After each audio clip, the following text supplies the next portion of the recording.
Hello and welcome to this 8-video series on the personal statement. Today we're going to cover the structure of a good personal statement for those of you applying to medicine. We'll then go through the fundamentals of brainstorming. The point of these videos is for you to then go away after the video and begin writing each of the sections that we go through. Now do note that the structure that I'll give you in this video will be for people applying to medical school.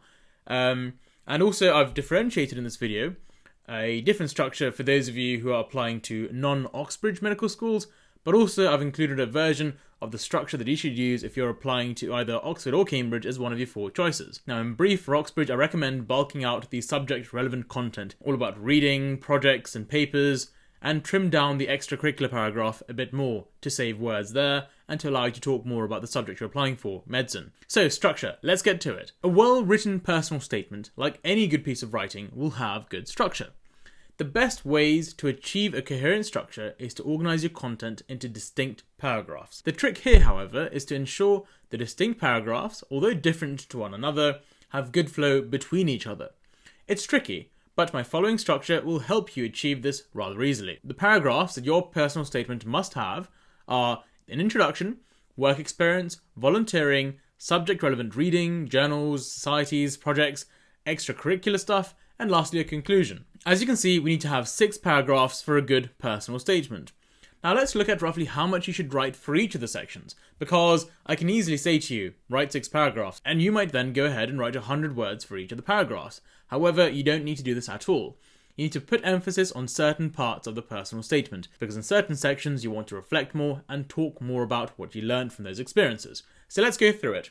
For a normal medical school, assuming we have a 600-word long personal statement, we'll have an 80-word introduction, around 230 words on work experience covering around 2 or 3 different placements, 60 words on volunteering covering 1 placement, and maybe a short mention of another, 120 words on subject-relevant stuff, whether that's talks you've been to, webinars you've watched, or books you've read. And then 80 words on extracurricular stuff like your sporting, your musical commitments, and lastly a short and snappy conclusion of around 30 words. So this adds up to around 600 words. Now, as you can also see on screen now, we have an Oxbridge statement, and this will be slightly different. We put a bit less emphasis on the work experience. As you can see, we still have 1/3 of our statement being about work experience, but 30 fewer words, and we put those words towards talking about subject-relevant stuff. So if you're applying to Oxbridge, you might be mentioning the names of 1 or 2 papers that you read. You might drop in the names of a few research laboratories you visited.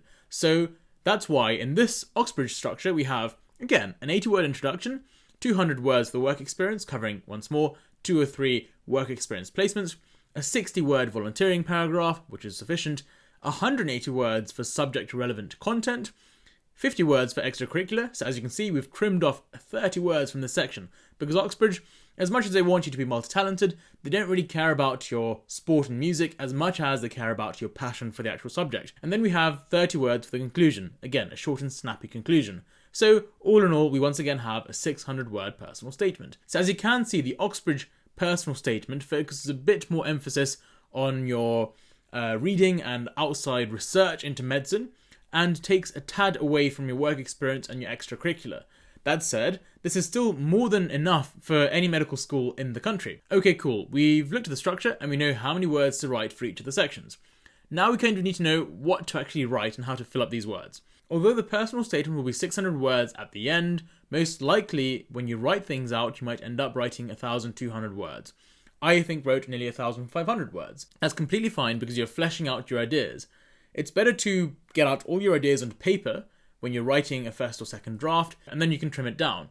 That way, once you have all the ideas down on paper, you can cherry pick the best reflections or the best thoughts or the best memories you have of the incidents that you've seen. Now, when it comes to brainstorming, the main sections that you need to brainstorm for are your work experience, volunteering, subject-related stuff, and extracurricular paragraph. For work experience, it's really important to brainstorm because you may have done multiple work experience placements, and like me, you may have forgotten all of the different departments that you visited. So by sitting down, having an A4 piece of paper and brainstorming everything that you saw, you then have a better idea of what stuff that you could mention. Whether you were in an afternoon clinic with a surgeon, all the way to you were in A&E and you saw a crazy incident where a patient had a ridiculous heart rate come in. So all of this stuff you can write down and brainstorm. Then you can choose the ones which you think are the most interesting.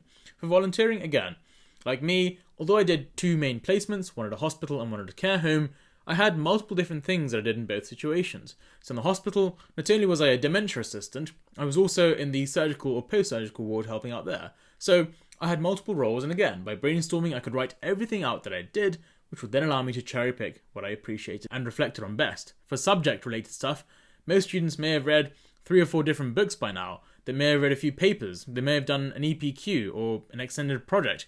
They may have done a small, science project after school. They may have written a school journal. They may have started a society. So there's so much extra, medicine-y relevant stuff that you could add in there. So once again, I'm sure a lot of you have done a lot of stuff. So brainstorm it out, write a big list of it all so you can choose the best ones. And lastly, it's extracurricular.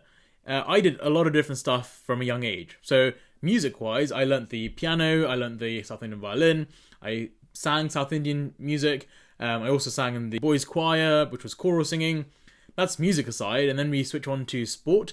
So I was in the Seas for rugby for 2 years, and then I rowed for quite a few years, 4 or 5 years at school. I did my Duke of Edinburgh bronze and silver in a canoe.